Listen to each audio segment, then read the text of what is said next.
tous, bienvenue à ce nouveau plateau télé du CIAN, le salon des industries du Grand Sud. Nous allons à présent parler de la santé au travail. Il est temps d'agir en matière de prévention. Et pour en discuter, je suis avec trois intervenants autour de la table. Virginie Nègre, bonjour. Bonjour. Vous êtes responsable du service santé, sécurité et référence PRST au sein de la DRETS Occitanie. À vos côtés, de l'autre côté, nous avons Jean-François Labaquère, bonjour. Bonjour. Coordinateur RSE HSE, donc responsabilité sociétale des entreprises et haute qualité, sécurité et environnement, au sein de l'IUMM, également vice-président du CRPST. Et enfin, à vos côtés, Sylvie Micou, bonjour madame. Bonjour. Directrice générale de Prévali et représentante du réseau national de services de santé au travail Présence. Bien, merci d'être avec nous autour de cette table pour ce plateau. Virginie, je vous ai présenté en tant que, évidemment, référente et responsable du service PRST DRETS Occitanie. Mais tout d'abord, PRST, qu'est-ce que c'est que cet acronyme? Qu'est-ce que ça veut dire? Alors PRST, effectivement, ça peut paraître un acronyme un peu barbare, mais ça signifie Plan Régional Santé-Travail. Ça découle d'un plan national autour de la santé au travail. En fait, le PRST, c'est d'abord un travail partenarial, collectif. Tous les acteurs autour de cette table travaillent au sein du plan régional santé-travail, mais pas que. Tous les acteurs de la prévention de manière générale, CARSAT, ARACT, OPP, BTP, je ne souhaite pas en oublier, donc je ne vais pas faire la liste complète. Partenaires sociaux également, bien entendu. C'est un travail d'abord au service de l'entreprise, et particulièrement, je dirais, la petite entreprise, la très petite entreprise. En Occitanie, 86% des entreprises sont des très petites entreprises ou des petites et moyennes entreprises. Oui, qui ont moins de 10 salariés pour le coup. Alors, moins de 10, c'est plutôt 74%, mais en gros, un petit effectif. Donc, c'est à elles qu'on s'adresse avec des outils opérationnels, concrets. Pour vous donner un ordre d'idée, on propose à peu près 70 outils autour du PRST. On leur propose également des sensibilisations, des formations. Et pour vous donner un ordre d'idée, en 2022-2023, on a sensibilisé à peu près 3000 personnes. Et c'est un plan qui se structure autour de 16 actions, autour de la santé au travail. 16 actions qui vont de la prévention des accidents du travail graves et mortels, puisque c'est un vrai enjeu en France aujourd'hui. Il ne faut pas l'oublier, il y a une campagne de communication autour du sujet actuellement. Il y a 2 salariés qui meurent par jour d'un accident du travail, mais aussi autour de sujets très propres à Occitanie. À titre d'exemple, la prévention du risque chimique dans le secteur aéronautique, ou un sujet qui a été mis en œuvre en 2023 autour des violences sexuelles et sexistes au travail. Voilà en gros ce qu'est le plan régional santé-travail. Alors là, vous avez détaillé un certain nombre de domaines dans lesquels vous travaillez. Comment est-ce que dans le concret, vous mettez en œuvre des actions pour toucher ces fameux chefs d'entreprise de petites TPE, PME, qui justement ont le nez dans le guidon, qui n'ont pas toujours le temps de s'intéresser à cette santé au travail? Alors déjà, pour les toucher, on essaie d'aller vers l'entreprise. Et à titre d'exemple, pour lancer ce plan, on a fait le tour d'Occitanie autour d'un PRST Tour. On est allé dans tous les départements, on a rencontré les entreprises, on a discuté avec elles, on leur a présenté, proposé nos outils. Mais je vais rentrer un petit peu plus dans le concret autour de peut-être 3 actions qui me semblent importantes. D'abord, la prévention des accidents du travail graves et mortels. Donc là, j'ai donné quelques chiffres, 2 morts par jour. Les causes principales, risque routier, chute de hauteur, mais aussi équipement de travail, puisque 38% des accidents du travail signalés sont des accidents du travail sur machine. Et on se rend compte que certains salariés sont plus exposés que d'autres. Je pense aux jeunes, notamment aux jeunes apprentis. Du coup, on propose des solutions très concrètes autour du risque routier. Par exemple, on a un kit à disposition sur le site internet qui permet à l'entreprise d'appréhender ce risque au sein de son lieu de travail, de l'évaluer. Il y a aussi des acteurs qui gravitent autour du plan régional santé-travail, par exemple le service de prévention de santé au travail de proximité, mais aussi les CARSAT qui proposent des aides autour de ce sujet. En ce qui concerne l'apprentissage, on a édité un petit fascicule, une petite brochure très simple d'accès à destination de l'apprenti et de l'entreprise accueillante qui rappelle les droits et obligations de chacun, les points de vigilance en matière de santé et sécurité au travail.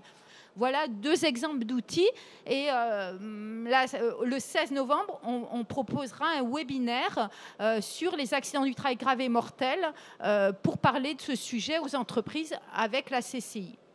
Très bien. Alors, un de vos partenaires importants par rapport à ce plan, c'est l'UIMM, l'Union des industries de la métallurgie notamment. Jean-François Labaquère, vous êtes coordinateur au sein de l'UIMM, vous êtes également vice-président du CRPST, pardon. C'est un acronyme pas facile à dire pour le coup. Comment est-ce que vous inscrivez justement, et tout d'abord, quel constat vous faites en matière de prévention pour votre organisation? Est-ce que vos ressortissants sont suffisamment prévenus? Alors, si on remonte un peu dans le temps, on peut constater, on est dans un salon industriel aujourd'hui, que les industries ont fait beaucoup de progrès en matière de sinistralité, avec une baisse importante, accidents du travail. Mais on est obligé de faire le constat depuis une dizaine d'années qu'on atteint un palier, on a du mal à continuer à progresser sur cette sinistralité. C'est dû à plusieurs choses. On est arrivé à, je dirais, à un maximum, je dirais pas un maximum, mais à un niveau de progrès technique qui améliore la sécurité. Il faut qu'on arrive à passer maintenant à une culture de sécurité au sein des entreprises. Comment on les accompagne? Alors nous, UIMM, syndicat professionnel, on est là pour les conseiller, décrypter pour eux cette réglementation et je dirais cette responsabilité qui pèse sur eux, faire en sorte que ce soit lisible. Ça passe aussi, alors ça c'est les actions vis-à-vis des chefs d'entreprise, ça passe aussi vis-à-vis des actions sur l'apprentissage. Et ce qu'on doit porter, c'est que cette culture de sécurité, elle doit mailler, gérer tous les niveaux de l'entreprise. Je connais aucun dirigeant qui ne soit pas soucieux de la santé de ses salariés et c'est sa préoccupation principale. Pour autant, vous l'avez dit, dirigeants TPE, PME, ils ont 2 millions de choses à gérer tous les jours. Donc nous, on est là pour les accompagner et faire en sorte qu'ils aient, je dirais, une compréhension de ce qu'on attend d'eux en matière de santé-sécurité. Ce n'est pas toujours évident. On y travaille, ça s'améliore. Il reste des progrès à faire, notamment, c'est vrai, à diffuser cette culture sécurité, cette culture prévention. On est souvent encore un peu trop dans la réaction et pas suffisamment dans l'anticipation, ce qui permettrait d'améliorer, je dirais, la survenue des accidents. Alors, Virginie Nègre l'a rappelé, souvent, quand on a de sinistralité ou des décès, malheureusement, sur le lieu de travail, c'est souvent des jeunes, peut-être parce qu'ils sont un petit peu plus impulsifs ou parce qu'ils n'ont pas encore acquis l'expérience nécessaire pour faire attention à cette prévention. Comment, du coup, est-ce que vous pouvez aider les chefs d'entreprise à toucher et à sensibiliser les jeunes, puisque pas plus que les parents, ils n'écoutent nécessairement pas forcément leur hiérarchie? Alors, ça passe par plusieurs modalités d'action qui ne dépendent pas toutes de l'UIMM. Il y a des actions auprès des centres d'apprentissage, des CFA, qui sont portées par les CARSAT, qui sont portées par l'ADREX. Je pense que ça s'adresse aussi bien aux CFA des industries qu'au lycée professionnel de l'éducation nationale. Ça, c'est le travail qu'on peut faire auprès des jeunes. Après, on a un vrai travail d'accompagnement sur l'accueil des jeunes en entreprise, avec un système de tutorat, avec des outils qu'on met à disposition et qui existent à disposition des entreprises pour avoir, je dirais, le b.a.-ba des démarches d'accueil d'un jeune dans une entreprise. Quels sont les points importants sur les 3-4 premières semaines d'accueil qu'il faut verrouiller pour éviter cette sursinistralité? C'est ce type d'outils qu'il faut qu'on porte, qu'on mette en avant. Ils existent, ils sont souvent peu connus, pas forcément déployés. Donc nous, on est là pour effectivement aider au déploiement de ces outils. Vous vous êtes fixé une feuille de route pour ça? Alors, dans le cadre du PRST, effectivement, on a une feuille de route. Nous, à l'UIMM, on le fait, je dirais, de manière constante, puisque ça fait partie de nos missions. Mais on a une feuille de route UIMM sur, je dirais, la formation des jeunes, essentiellement. Et dans la formation des jeunes, il y a aussi cette partie accompagnement à l'arrivée dans l'entreprise. Il y a plusieurs outils qui existent. Il y en a des remarquables dans le BTP, côté Languedoc-Roussillon, qu'on va dupliquer en Midi-Pyrénées, qui ont fait leurs preuves en matière de sinistralité. Donc, on travaille sur, je dirais, ce qui marche et le fait de transposer ce qui marche à tous les secteurs d'activité et de le diffuser le plus largement possible. Très bien. Alors, Sylvie Micou, je rappelle que vous êtes la directrice générale de Prévali. Prévali, c'est une institution qui s'occupe notamment de la médecine du travail. Comment est-ce que vous intégrez dans ce dispositif de prévention? Alors, un service de santé au travail, c'est une association, je préfère plutôt que le mot institution, une association loi 1901, financée par les cotisations des entreprises et dirigée dans la sphère la plus haute par les partenaires sociaux, puisque c'est un conseil d'administration paritaire avec la moitié des représentants employeurs, la moitié représentants salariés. Alors nous sommes les préventeurs historiques de terrain, finalement, parce que ça existe depuis 1946 et vous le rappelez, effectivement, sous l'ancien nom de médecine du travail. Et tout le monde connaît, en tout cas les employeurs qui ont une certaine ancienneté, connaissent la visite médicale annuelle qui a, je dirais, rythmé nos missions pendant des années. Mais cette mission-là correspondait en 1946 à des besoins populationnels qui étaient surtout des besoins sanitaires. Et aujourd'hui, comme l'ont rappelé Virginie et Jean-François, aujourd'hui, la priorité, c'est de faire de la prévention dans les entreprises, s'occuper des risques professionnels avant que la santé ne soit altérée. Ce qui fait que les priorités des services de santé au travail ont changé et que maintenant, il s'agit d'aller dans les entreprises, de connaître les conditions de travail des travailleurs et de les conseiller pour éviter effectivement que leur état ne se dégrade. Plus particulièrement, donc, nos missions sont d'accompagner et de conseiller les employeurs, les salariés et les représentants des salariés dans un positionnement équilibré entre ces trois parties, sur des sujets donc, pour éviter ou diminuer les risques professionnels, améliorer la qualité de vie et des conditions de travail, notamment mesurer l'impact du télétravail, également mesurer les impacts des changements importants au niveau des organisations d'entreprise, conseiller utilement les employeurs lorsqu'il y a des problématiques d'alcool ou de drogue sur le lieu de travail, également lorsqu'il y a des sujets de harcèlement sexuel, moral, pour au final contribuer à ce que les travailleurs puissent rester dans un emploi, puisque comme le disait Virginie, effectivement, dans les entreprises, la prévention contribue à la performance de l'entreprise. Aujourd'hui, on est sous le coup, tous les services de santé au travail interentreprises sont le coup d'une importante réforme qui consiste à définir une offre, ce qu'on appelle désormais une offre socle de base homogène entre tous les services de santé au travail. Parce que comme je le rappelais, c'est une association, donc ils sont tous différents.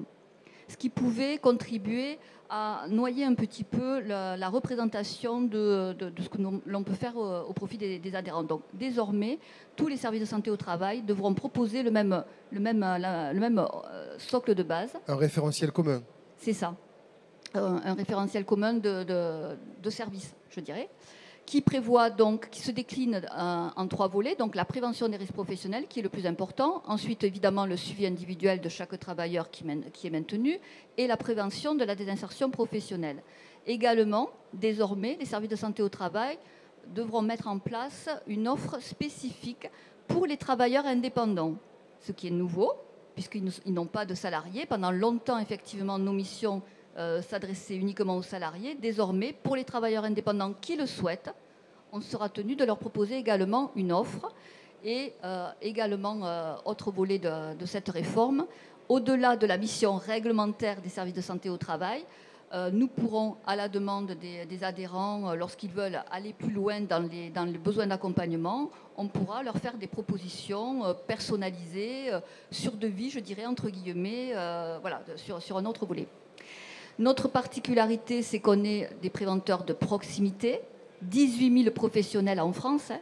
Nous sommes les petites mains, je dirais, quand Virginie représente la DRETS, donc avec les orientations nationales, régionales, etc. Là, c'est le côté professionnel. Et nous sommes les professionnels dédiés à ces missions-là. Et nous sommes, nous, au quotidien, en proximité des entreprises. Voilà. D'accord. Vous avez dit qu'effectivement, vous aviez une organisation paritaire. Vous vous occupez notamment de la santé des salariés. Nouvellement, donc, des professionnels indépendants, notamment les auto-entrepreneurs. Est-ce que ça veut dire qu'il existe un dispositif également pour les dirigeants d'entreprise ? Tout à fait. J'allais justement en parler. Il y a certains services qui déjà avaient développé une offre au profit des employeurs adhérents, parce qu'effectivement, et notamment pour les petites entreprises, on sait très bien que le dirigeant partage souvent les conditions de travail de ses salariés, et que c'était une aberration de se préoccuper des salariés et non pas du dirigeant, surtout dans les petites entreprises où finalement, si le dirigeant ne va pas bien, eh bien, c'est toute l'entreprise qui ne va pas, d'une part.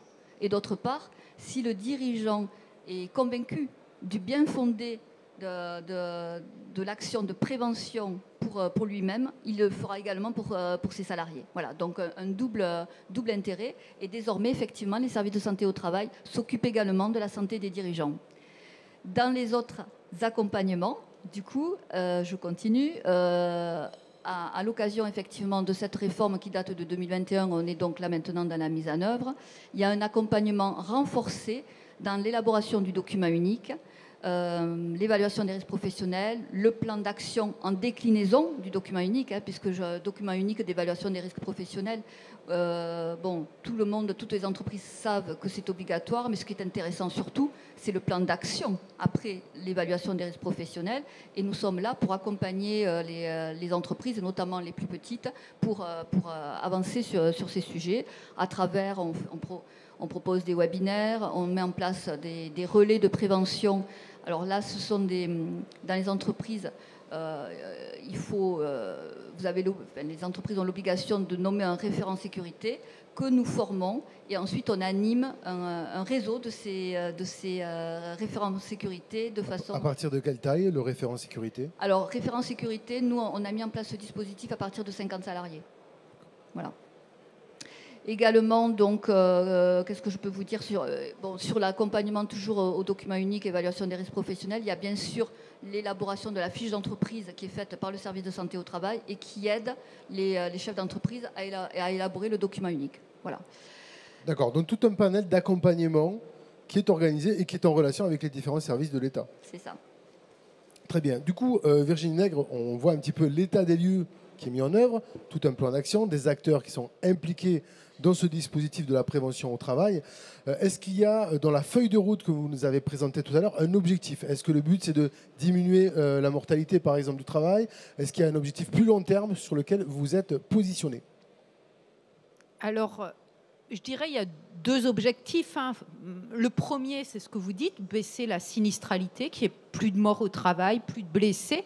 Mais aussi, on a parlé de qualité de vie et des conditions de travail. Mais le second, c'est aussi de faire comprendre à l'entreprise qu'en fait, travailler sur ces conditions de travail, c'est travailler sur l'attractivité des métiers. On parle beaucoup de tensions de recrutement. Aujourd'hui, il y a un groupe de travail dans le cadre du plan régional santé-travail qui travaille sur l'attractivité des métiers. C'est-à-dire que les partenaires sociaux qui portent ce groupe ont fait le pari que si on travaillait sur ces conditions de travail, on prend l'exemple du secteur industriel où malheureusement on cumule plusieurs contraintes. On peut vous parler de risques chimiques, de troubles musculo-squelettiques, d'accidents liés aux équipements de travail. Mais si on travaille sur ces thématiques-là, eh bien le métier et l'entreprise sera plus attractive. Donc on recrutera mieux, on arrivera à garder ses salariés, il y aura moins de turnover et l'image de l'entreprise s'en trouvera plus positive pour le grand public. Donc voilà, donc il faut vraiment comprendre que travailler sur les conditions de travail, c'est travailler sur la performance de l'entreprise quelque part. Sachant, Jean-François Labaquère, que évidemment le recrutement, l'attractivité des entreprises telles que le définit aujourd'hui Virginie Nègre, ça a été une grande préoccupation et ça l'est toujours de l'Union des industries. Tout à fait. On en a beaucoup entendu parler dans les médias. On a des difficultés de recrutement, notamment sur des emplois, je dirais, historiques, industriels. Essayer de recruter un chaudronnier, c'est pas facile. Et effectivement, on a effectivement à travailler sur l'amélioration des conditions de travail au sens historique, physique du terme, mais surtout ce qui est connexe à ça, c'est-à-dire la qualité de vie au travail, le droit à la déconnexion pour ceux qui sont concernés, l'aménagement des horaires. Donc il y a des choses à faire et on y travaille. Les industries, au-delà de la métallurgie, les industries y travaillent parce que c'est un passage obligatoire pour l'attractivité et la conservation des compétences au sein de nos industries. Pour autant, un message qu'il faut faire passer, c'est que la solution, je dirais l'amélioration de ces conditions de travail, à la baisse de la sinistralité, ça passe par et pour les entreprises. Donc c'est elles qui feront le travail. Et je reprends les messages qui ont déjà été donnés par Virginie et par Sylvie. Il y a beaucoup d'intervenants qui peuvent les aider. Les entreprises sont des fois trop frileuses à les solliciter, à se renseigner. Faites venir chez vous, au sein de vos entreprises, solliciter, je dirais, les différents intervenants du PRST ou d'autres qui peuvent vous amener des solutions. Il ne faut pas être frileux là-dessus. Retournez-vous vers vos organisations patronales pour ce qui est, je dirais, des chefs d'entreprise. Il y a des aides, il y a des solutions, donc on peut vous accompagner. Alors justement, ça va être le sens de ma dernière question, c'est qu'on voit qu'il y a un dispositif, un écosystème partenarial qui s'est mis en œuvre pour justement faciliter la prévention.